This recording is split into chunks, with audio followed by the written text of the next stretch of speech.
మన సనాతన ధర్మంలోని వైదిక ఆచారాలలో శంఖాన్ని చాలా పవిత్రంగా, పూజనీయమైనదిగా భావిస్తారు. పూజల్లో శంఖాన్ని ఉపయోగించడం వల్ల ఆ కుటుంబం, ఆ ఇంట్లో ఆనందం, శ్రేయస్సు పెరుగుతాయని అంటారు. ఆ ఇంటికి అదృష్టం పట్టింది అని కూడా అంటారు. అలాంటి యోగం ఏర్పడుతుంది. కానీ శివుని పూజలో శంఖాన్ని ఉపయోగించరు. దాని వెనక ఉన్న పురాణ గాథ ఏమిటో తెలుసుకుందాం. శివపురాణం ప్రకారం రాక్షస రాజు దంభుడికి పిల్లలు లేరు. సంతానం కలగాలనే కోరికతో ఆయన విష్ణువు కోసం ఘోరమైన తపస్సు చేశాడు. అతని తపస్సుకు సంతోషించిన విష్ణువు వరం కోరుకోమని అడిగాడు. దంభుడు చాలా శక్తివంతమైన కొడుకు కావాలని కోరుకుంటాడు. అతని కోరికను మెచ్చిన విష్ణువు వరాన్ని ఇస్తాడు. దంభుడికి ఒక కుమారుడు జన్మించగా అతనికి శంఖచూడుడు అని పేరు పెడతాడు. శంఖచూడుడు చిన్ననాటి నుంచి బ్రహ్మదేవుణ్ణి ప్రసన్నం చేసుకోవడానికి తీవ్రమైన తపస్సు చేస్తాడు. అతని తపస్సుకు సంతోషించిన బ్రహ్మ అతనికి వరం కోరుకోమని కోరతాడు.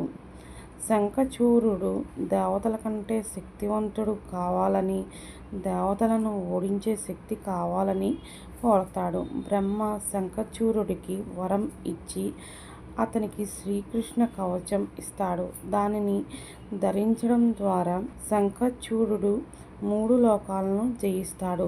ధర్మధ్వని కుమార్తె తులసిని వివాహం చేసుకోవడానికి కూడా బ్రహ్మదేవుడే అనుమతి ఇస్తాడు. ఆయన ఆశీస్సులతో శంఖచూడుడు తులసిని వివాహం చేసుకుంటాడు.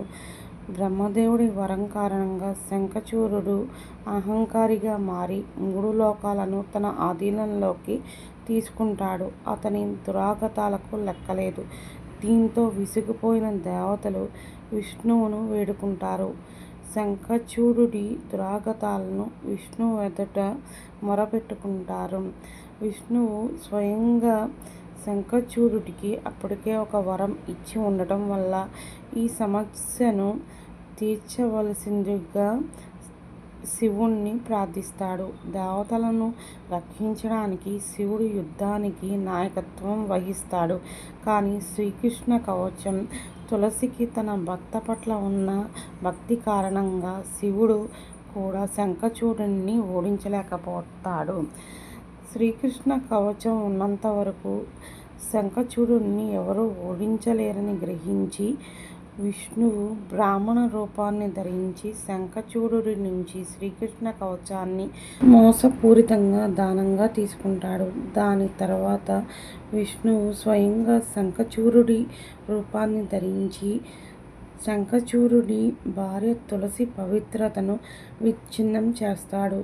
శ్రీకృష్ణ కవచం నాశనమై తులసికి తన భర్త పట్ల ఉన్న భక్తి విచ్ఛిన్నం అయిన తర్వాత శివుడు తన త్రిశూలంతో శంఖచూడుడిని చంపుతాడు. అతన్ని చంపిన తర్వాత ఎముకల నుంచి ఒక శంఖం బయటపడుతుంది. అందుకే శంఖాన్ని పవిత్రంగా భావిస్తారు. కానీ శంఖం నుంచి నీటిని శివుడికి సమర్పించడం నిషేధించబడింది. నేరుగా శివుడే శంఖచూడుడిని వధించిన కారణంగా శివుడి పూజలో శంఖాన్ని ఉపయోగించరు. ఈ వీడియో కనుక మీకు నచ్చినట్లయితే లైక్ చేయండి, షేర్ చేయండి, కామెంట్ చేయండి అండ్ సబ్స్క్రైబ్ చేసుకోండి.